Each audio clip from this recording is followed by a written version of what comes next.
Hey guys, my name is Matimio, and today I have another episode of The Naked Gun. This is a video series where I choose a weapon, I use absolutely no attachments, hence the Naked Gun title, and then I, see why I like it or why I dislike it with its bare bone essentials. And today I'm going to be using the AEK-971, and I was really looking forward to this setup. I've loved the AEK since the release of the game. I'm not sure if it was as powerful as it is today. I remember they did nerf it, I think, at one point, but then recently they also increased the effectiveness of the foregrip on it to reduce the horizontal recoil, so now it's kind of like everyone's flavor of the month weapon. So I'm not saying that, I liked it before everyone else did, but I really did like this weapon ever since the game was released, and I was just excited to try it out with no attachments. And the first thing that I noticed with this weapon was that the iron sights are fantastic. They're probably one of my favorite iron sights in the game. You can track your enemy even at long distances, and I remember when the game was first released that I'm not sure why I did this, because in my opinion the Cobra sight and the red dot sights just give you a lot more field of view no matter what iron sight you're using. But there was just this exception with the AEK because I thought that the iron sights were that awesome that I had no problem using this even on long maps where it could be a little difficult to see your target even with the iron sights. But with the AEK I had no problem with that, and that's still the case today. They didn't do anything to change them by any means. And so the first thing that stuck out to me, like I said, were how effective the iron sights were. You can see everything around you. The iron sights themselves are very narrow, so there really isn't anything to obstruct your vision, and they're overall just fantastic.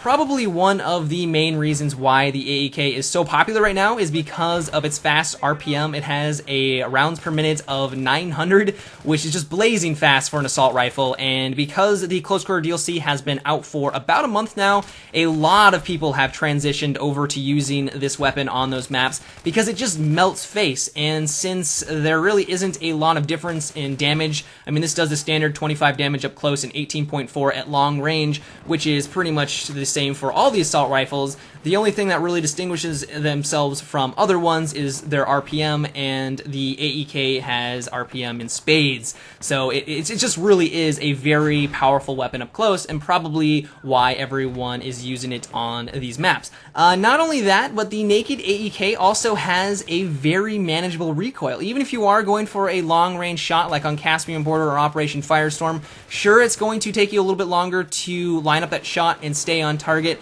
but it's still doable. But mainly I was sticking with the close quarter maps and trying to get into close to medium range engagements, and in those circumstances the recoil is awesome. I had no problem staying on target, and if they were really up close I could hip fire with the AEK, and that was also a very effective way at taking them out because of the fast RPM. It also has a nice hip fire accuracy, so just overall this thing is just such a beast at close encounter engagements. That being said, though, there is a large weakness to this weapon, and that would have to be its reload time. It's going to take you 2.65 seconds to reload if you have a bullet in the chamber, or a staggering 3.72 seconds if you've gone through all of your ammunition, which just feels like an eternity on the close quarter maps, considering that they are so hectic. And there was a lot of engagements where I would take out a couple of targets, feel very satisfied with myself, and then I would notice that there was a couple more just about to round the corner on the minimap, and I would have to switch to my pistol to take them out, or even have a chance at surviving, because if I tried to reload and go through the entire animation, in most cases I was going to die. So if you are not comfortable with using your pistol, this may not be the best weapon for you, because there's going to be a lot of engagements where you're going to have your pants down because of the long reload time, and if you're just not comfortable with the pistol, you're going to die a lot. If I was going to improve upon this setup, I would slap on the foregrip attachment. Like I said, it's not that difficult to manage the recoil, but it is pretty significant at long-range engagements, and while the foregrip is going to reduce your accuracy at long range, it's going to make it easier to stay on target, so I like using the foregrip attachment for this weapon.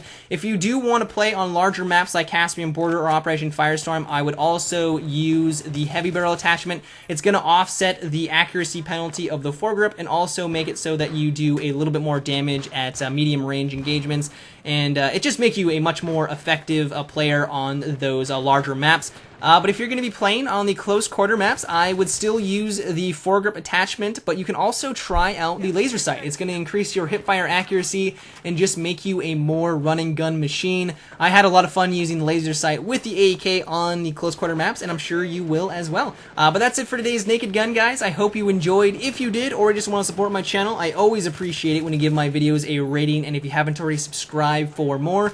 I want to know what you guys think of the AEK. Is it your favorite weapon in Battlefield 3? Let me know in the comment section below. But until next time, guys, have a good one and take it easy.